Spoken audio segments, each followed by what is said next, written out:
The Roman Empire had evolved to counter enemies beyond its borders. It was ill-prepared for the Christian threat from within.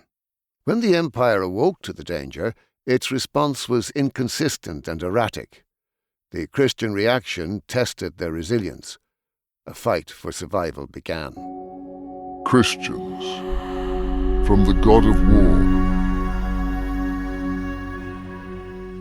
Local governors did not become aware of the new movement for some time. Disputes between the various sects of the Jewish superstition, as they saw it, were of little interest.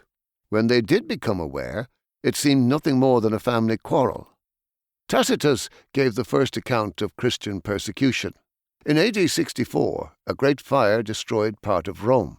Rumors circulated that the emperor had started the fire as a novel way of compulsory purchase in the densely populated center.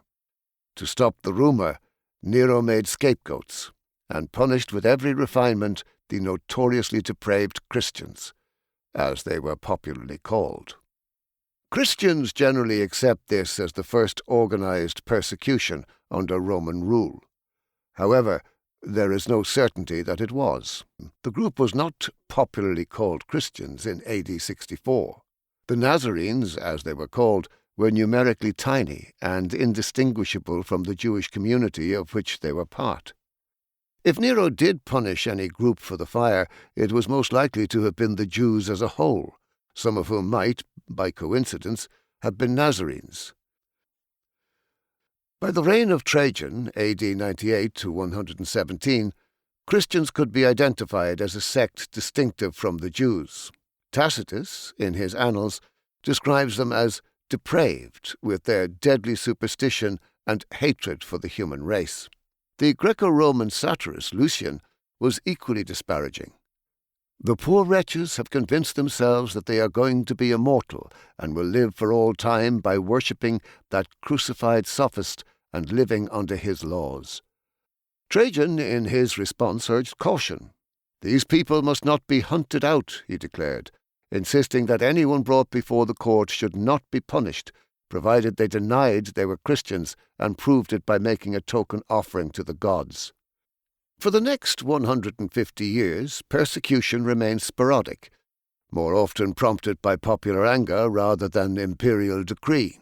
Christians were sometimes blamed for natural calamities like poor harvests, droughts, and floods, which were seen as signs of divine wrath, making them convenient scapegoats for localized retribution. The Romans did not consider worship a private matter, so Christian secret gatherings aroused suspicion. The Christians' refusal to offer token deference added to this distrust. It smacked of treason and sacrilege. They considered displays of reverence crucial for national unity, akin to the modern practice of saluting the flag or standing for the national anthem. Superstitious Christians considered the Roman gods as fallen angels, malevolent demons that had come to earth to deceive humanity, since every aspect of Roman life, from birth to marriage and festivals, involved reverence to these spirits. Christian refusal to partake in such acts distanced them from friends and family. The faithful would not allow burial in pagan cemeteries. Converted spouses couldn't be interred with their polytheist partners, and children couldn't rest beside their non-Christian parents.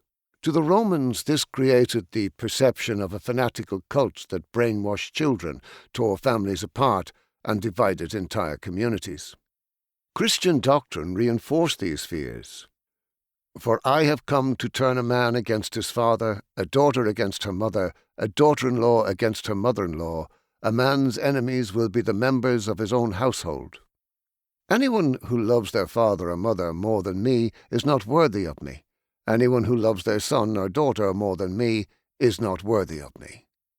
Romans regarded the Christian pursuit of personal salvation as an evasion of public duty, contrary to the sense of noble self-sacrifice that had built the Republic and Empire. Christians avoided public employment and military service. The eschatological nature of Christianity was in part to blame for this. Since the end of the world was nigh, wealth accumulation was pointless and defending the empire counterproductive. A church that anticipated the day of God, when the temporal rulers would be overthrown, put its loyalty to the state in question. Their secret ceremonies added to the suspicion. But soon, the Christians would step out of the shadows with voices raised in defiance of emperor and state. A reckoning was about to begin.